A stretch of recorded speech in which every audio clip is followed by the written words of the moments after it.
And External Affairs Minister Jaishankar once again batted for diplomacy and emphasized on the ways to reconcile amid the rising tensions on the Russian-Ukrainian border.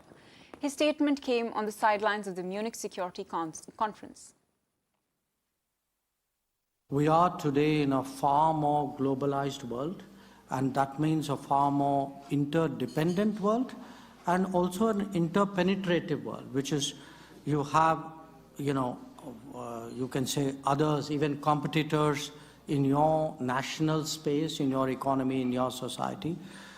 You do business with people with whom you can have a major conflict of interest. So, to my mind, it's a far more paradoxical world. It's not so clean and neat as it used to be in the 70s and 80s. It calls for a very different kind of approach.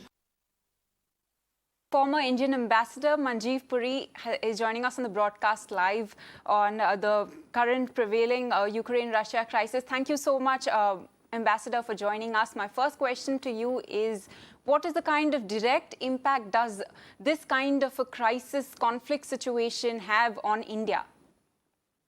Ashna, that's of course for us the million-dollar question, isn't it?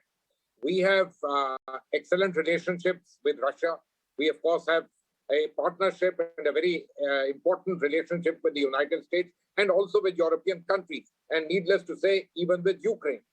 Now, what are the implications of this? We perhaps may not be in there, and as my senior colleague, Ambassador Kamal Sibal said, we need to stay aloof. That's all very well. But there are collateral fallouts which take place. And let me just point out a few of them. Supposing somewhere towards as this particular tension unfolds, the United States really and the Europeans really levy very stringent sanctions on Russia.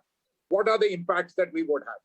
We all know about the impacts in terms of military sales to India. That's a serious issue. Then there is the entire issue of hydrocarbon sales from Russia to India. But let me say something else.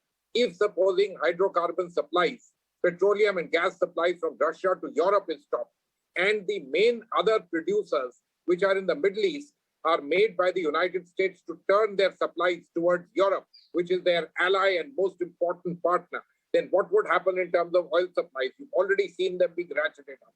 And then there are entire sets of implications for the global economy. And I haven't spoken about China, which apparently could get a kind of buy in this entire game. And what does it do for us?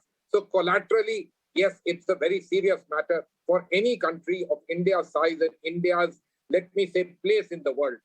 Going to become the largest country, a huge economy. This is a very, very serious matter. And of course, as our foreign minister has said, we hope that diplomacy, even though tested in its massive manner at the moment, will be able to find some kind of a way forward. We, of course, must push for that.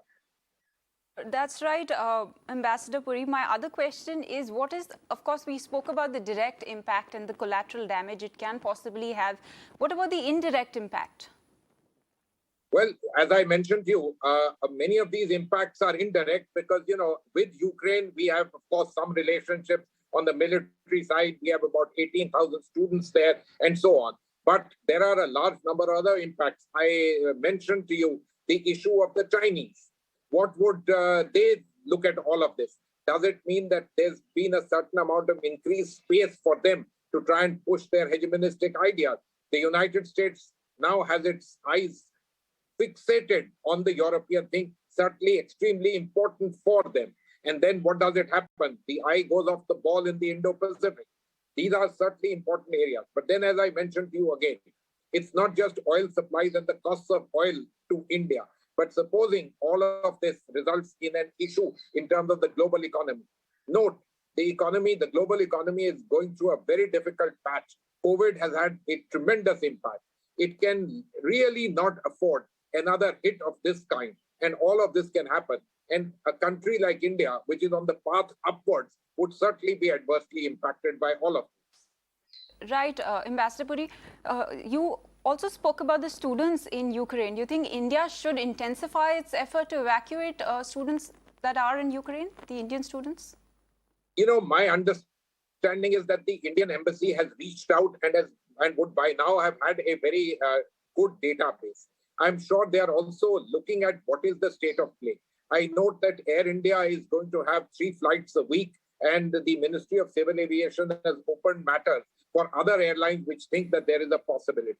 Remember, most of the people can easily leave Ukraine and move on to Poland and other European countries fairly easily. So the situation does have reasons for anxiety, but at the moment, let us not look at it like a war zone.